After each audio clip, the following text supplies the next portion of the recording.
Alright, we're back again, and I know we normally don't do movies like this, but we're kind of trying to get back in our old swing of things, and I guess reaching out to some movies that are kind of outside the geek bubble, and I picked a weird movie to do this with. It was Grown Ups 2, and it just so happened I went to go see it, and yeah. Let me go ahead and set this up now. I have never seen Grown Ups 1, ever. So, going into this movie, the only thing I could say is that I don't like Adam Sandler, so I naturally had a guard up, a deflector shield, if you will. As soon as this movie kicked off, I was like, in the back of my mind thinking, okay, you hate Adam Sandler. You don't like anything he does. Pretty much his entire body of work is garbage. You hate his jokes, you hate his voice. You hate the other voices that he does. Like, when he talks like this. I think the only movie Adam Sandler has ever done that I actually enjoy was Hotel Transylvania, and that's only because I had no clue that was Adam Sandler until the end of the movie. I swear to God, true story. Didn't know it was him. So, let's get the setup here. Basically, you got Adam Sandler reprising his role as Lenny Fader. And he's got, basically, he's living this life that I guess is supposed to be, like, the dream, the American dream, I guess, for lack of a better way to put it. I mean, hell, he's married to Selma Hayek, for Christ's sakes. Try believing that shit. That's actually where one of my first problems with this movie comes up.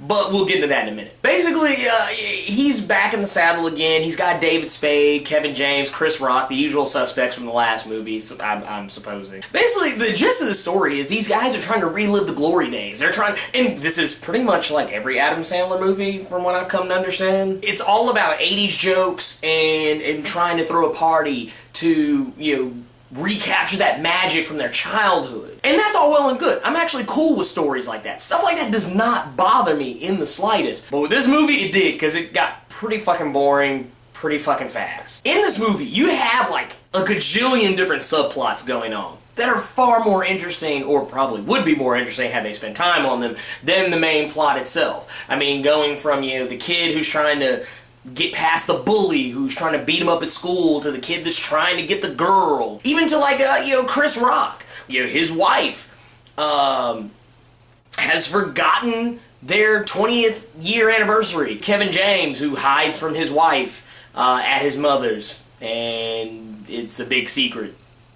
or something. I don't know. A million different subplots that were going on that were far more interesting than what was actually presented. The only other thing they had going for this movie was the frat boys, which I fucking hate frat boys. Sorry to any of our viewers who are frat boys, but come on, man. You gotta understand. And this group is headed by Taylor Lautner of Twilight fame. If you can really call it that. He's playing the douchiest of the McDouchebags. It's like, deep inside, I feel like these guys were so unrealistically douchey that they would make real douchebags like sit there, watch what they're doing, and think to themselves, should I be that douchey? No. To see what they're doing, another douchebag would look at them and go, you never go full douchebag. Ever. That's what it is in this movie. Basically, these guys are hazing Adam Sandler and company. I mean, he's basically giving them shit. These guys hardly are in the movie. They show up like maybe 2-3 times max. They show up so little that, and there's so much of a gap in time between when you see them and then the next time you see them. When they show up at the end of the movie, I fucking forgot about them. I was like, whoa, shit, Taylor Lautner's in this movie. Oh, wait a minute, yeah, I saw him earlier. And I mean, heck, even David Spade probably has one of the more interesting storylines where he has a kid that he didn't know about, who he's thinking is like, a wee child, or, like maybe 7, 8, maybe 10 or 11 years old, max. This kid is fucking good and grown, and bigger than he is, and is really brutish and weird. And reminds me of those kids that, like, I used to hang out with in high school that people used to think were going to shoot up the school. And like I said, everything here is dick and fart jokes. That's all it is. It's pratfalls, dick and fart jokes, fat jokes, 80s jokes, your old jokes. It is abysmal. And you know what? And don't get me wrong. A lot of people who personally know me know I do not like juvenile humor. It's not my thing, but it has a time and a place. This was not that movie.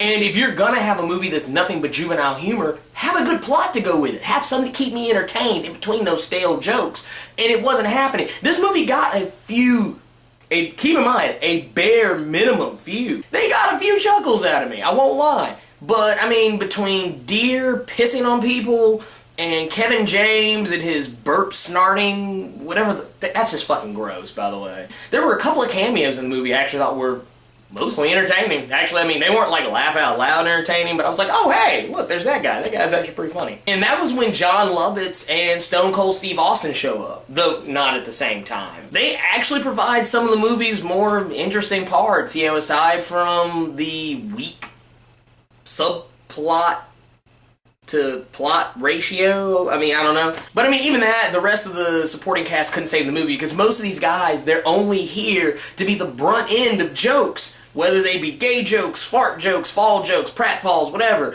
It got old real fucking fast.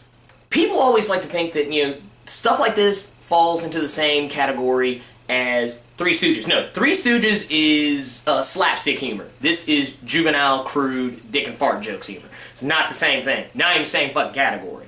And you know what? To the people who enjoy shit like this, look, all I'm gonna say is, God bless you. This is literally the epitome of a garbage film. You will forget this movie. I'm surprised I still remember it, and I saw it yesterday. You tell me, guys, is there a juvenile comedy that you love, that you think is genuinely good and rises above the normal juvenile comedy tropes? Let me know what you think in the comment sections. Also, don't forget to share, like, and subscribe. And hey, stay tuned, because we got more coming to you.